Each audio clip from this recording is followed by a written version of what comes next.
Welcome to the Museum of Cornish Life on a very dark and miserable day.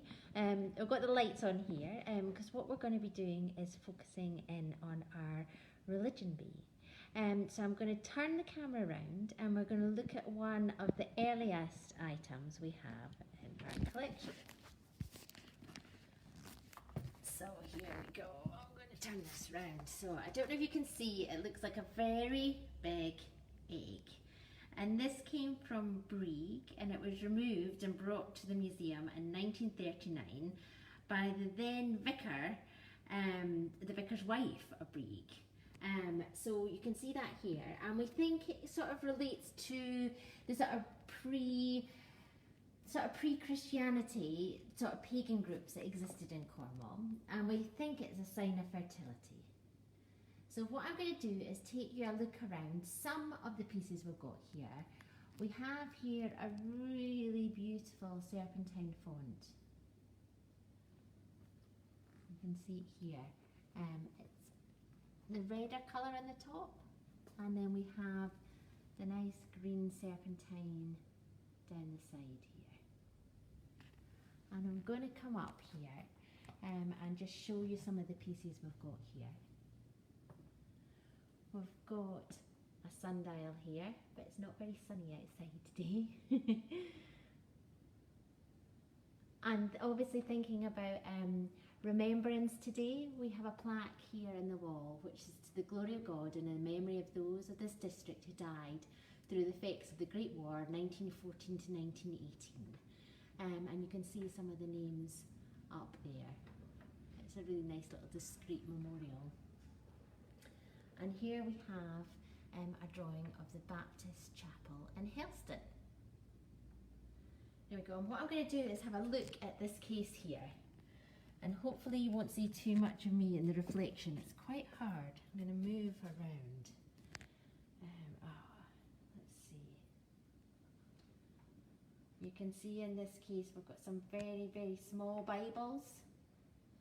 And I'm going to try and see if I can get the angle. It's so dark today. I'll see if I can come in closer and show you, but this is a tiny little miniature Bible here.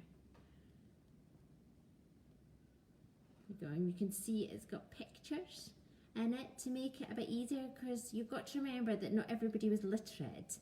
So these Bibles with pictures gave people greater help. And at the back here we've got a very small miniature chained Bible, because Bibles were always really precious and used to be chained to the lectern. And if you think this Bible is small, we've got an even tinier one over here. They're absolutely minuscule. There we go. Here we go. And what I wanted to focus in on today is some of the things we have in our collection around tea and tea treats.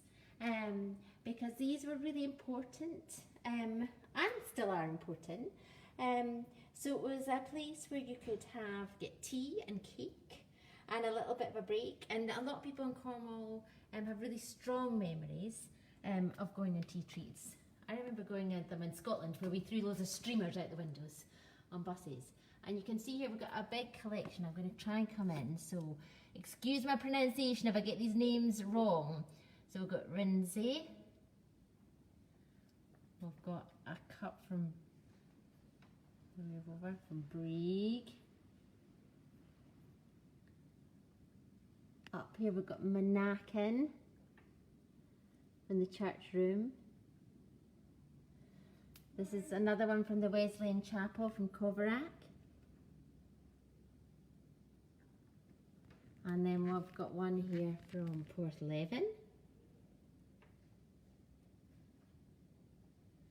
And what I'm going to show you down here, if any of you haven't been in a tea treat, you can see how popular they were by the size of this tea urn that we have down here. It is ginormous. It comes up to my waist, and that was for helping people get a really nice refreshing cup of tea. Down on the floor here as well, we have some sculptures that come from churches, and we also have, this is a convention of the council from the, I'm not going to pronounce this, it's from the Wesleyan Guild, and you can see But what I want to show you is the items that sort of inspired us to start looking at the religious collection again. We have 2 banners here that were paraded, and these are the Porthallo Sunday School. So you can see they're very small, but they come from 1825, and the one on the left we had restored in a project, and the one on the right, the pair, hasn't been restored, and you can see the difference. And in the front they both say the same, but they say different things in the back, so I'm going to come along in so you can see closely. So this one says, "Suffer little children to come unto me, for such is the kingdom of heaven." And you can imagine how excited the children would have been carrying these and parading. And I don't know if any of you took part in the tea treats. So I'll come back and you can see our bay, and you can see all the china we've got there. And what I'll do is potentially, I think, get some photos of some of these pieces, because it's very dark to show you on this very, very dark and rainy night. But we have got a wonderful collection, and we hope you can come and see it soon. Thank you. Thanks for joining us, and we'll see you next week, where we're going to be focusing on a different area of the collection.